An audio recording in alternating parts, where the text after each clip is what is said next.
Kami sa likod ng bahay ng kamag-anak nung ano ko, kapitbahay ko. Chisa nga. Oh, ito meron siyang husky, Siberian. Siberian ba sabi? Husky. Tumuha kami ng chisa. Dito daw lang kumakain kasi ano to lasang pupo. Ito, hinog na to. Hinog na yan. Hindi ko alam kung malambot ang puno nito eh. Kung kagaya ng ano, langka ba? Ito. Hinog na. Ay, hilaw pa.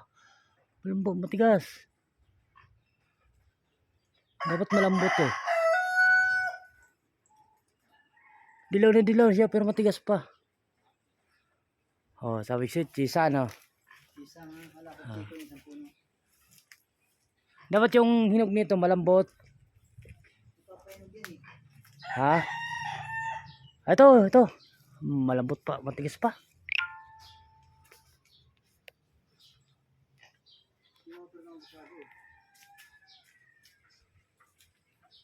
Ito. Tabot mata yun. Matigas pa rin. Ito. Dilaw. Malambot yan eh. Matigas. Tigas. Ito yung malambot. Matigas pa siya. Wala kami nakuhang hinog. Matigas. Pa kami nalaglag. Kaya meron na kain na bulok na. Ang alam ko niya pinuputi na pag ganyan, gawa na napahinog na langis sa baba. Gaya niya no, ayan. O yan o. Dala nga ako para pang papakita ko sa mga anak ko kung anong chisa. Tangkad ka eh. Hindi, isang malaki din.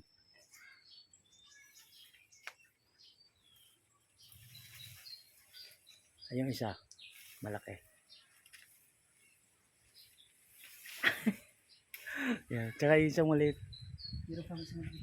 Ito, malambot to. Pwede. Bukas, hinog na to. Ito, chisa. Ito, ilaw pa yan. Malambot na. Ayan, bukas. Lalagyan ng asin yata sa ano yun eh. Diyan. Ayan.